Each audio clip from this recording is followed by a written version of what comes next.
That's all your house is? It's a place to keep your stuff while you go out and get more stuff.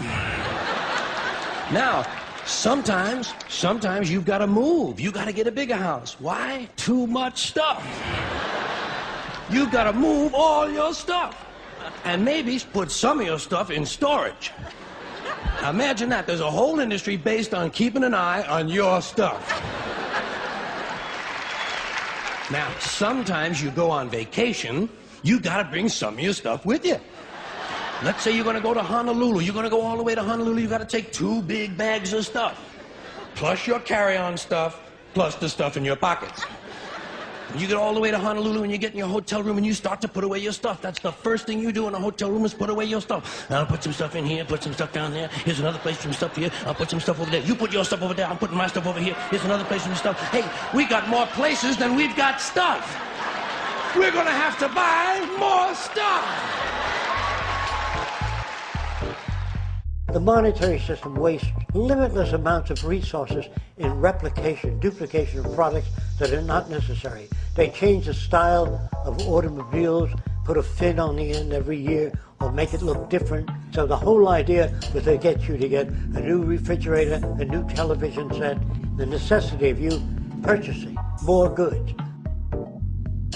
Have you ever wondered why women's shoe heels go from fat one year to skinny the next to fat to skinny? It's not because there's some debate about which heel structure is the most healthy for women's feet. It's because wearing fat heels in a skinny heel year shows everybody that you're not as valuable as that person in some ad. It's to keep us buying new shoes. How many of you know what planned obsolescence is? Engineers today design electric bulbs and motors, electric motors, to die out at a certain time. They deliberately withhold efficiency so things will wear out and break down, so you'll have to buy new things. The products that they sell you are deliberately designed to wear out, break down, so you have to continually service those things. You notice that your telephone is pretty reliable? Well, we here in America can think. We can design things that don't wear out, and don't break down, and don't require maintenance at all. There used to be one thing that people had in their home that never broke down, and it didn't belong to you. That's a telephone in the old days, made by the phone company. It was designed not to break down, because then they'd have to service it. So you could drop out on the floor. It was heavy.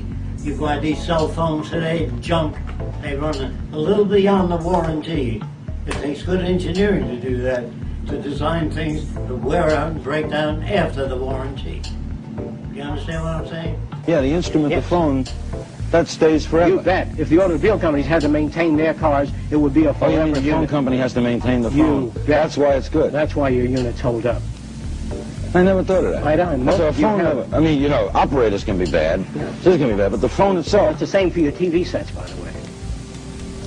You mean if RCA, if everybody had to maintain their own? You bet. There'd all be automatic system which you pull out, shove in a replacement unit. If your engine breaks down, they pull out the engine, shove in a courtesy engine, and you take off. Why hold up the whole car when you need a battery job? If you did that in the Army Air Force, you couldn't operate at all. Your society is really comprised of very stupid men. Let me say it again. All politicians, all lawyers, all businessmen will be phased out. I'm not going to do it. It's not going to be a revolution.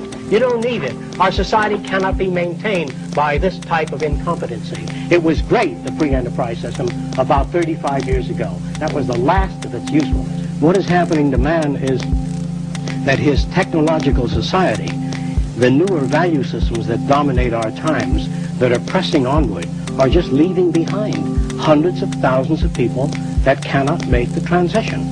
Consume, consume, consume until we have no planet left to consume. What you need to do is buy things that you don't need. That's the best way to support the economy. So, please, move swiftly to your next shopping experience. Get back inside and get back to work. That's what you should be doing. Stop putting your head out of bed. Never mind your lunch hour. The more you work, you better. Because when you die, you'll regret that you haven't worked more. You go to your parks, there's statues of warriors on horses. No Madame Curie, no Louis Pasteur, all the people that conquered disease, greed, stupidity. We admire all the wrong people. We can knock all of the fluid off clothing today by vibration. We can knock fluids off clothing. In other words, if you could move a piece of fabric from position A to position B rapidly enough, the fluid will remain behind. Ultrasonically vibrating the fabric can remove the fluids, and you need not contaminate your waters. You don't have to use any of the system today. You see that when you take off in an airplane and you look down and you see everybody's got a little pile of stuff. Everybody's got their own pile of stuff. That's all your house is. Your house is just a place for your stuff. If you didn't have so much goddamn stuff, you wouldn't need a house.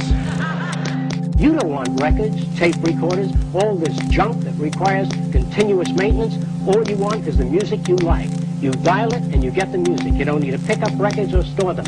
You live in an insane culture where we duplicate things. In our society, that is a resource-based economy, machines free people. You see, we can't imagine that because we've never known that kind of world. All repetitious jobs will be phased out.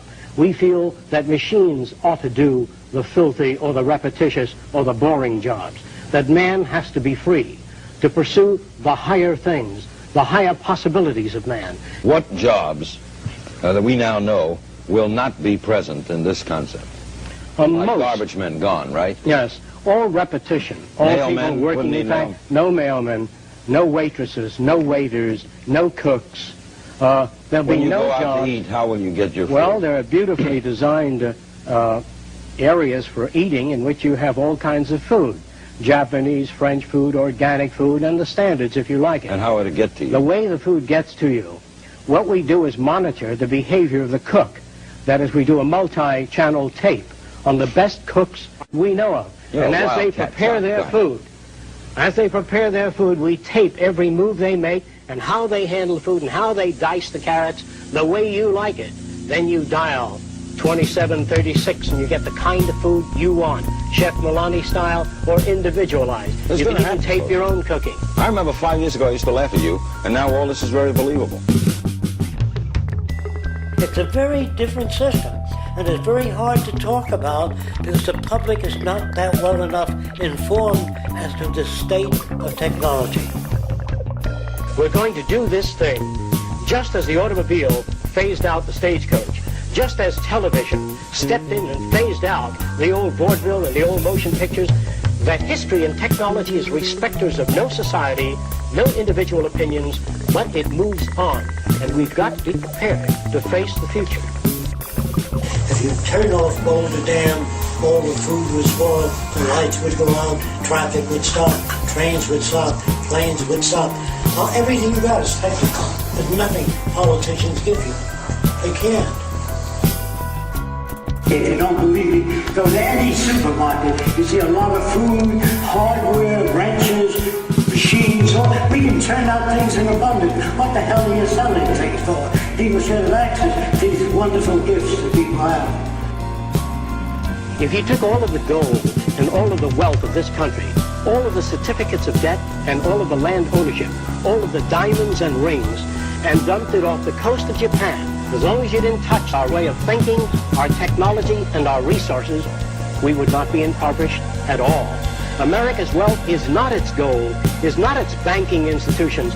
These are false institutions, that the entire money-structured and materialistic-oriented society is a false society. 10 or 15 years from now, our society will go down in history as the lowest development in man. We have the brains, the know-how, the technology, and the feasibility to build an entirely new civilization. People don't know what machines can do today. They have no idea.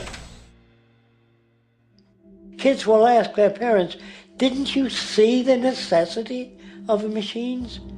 Dad, couldn't you see that war was inevitable when you produce scarcity? Isn't it obvious? Of course the kid will understand that you were pinheads, raised merely to serve the established institution.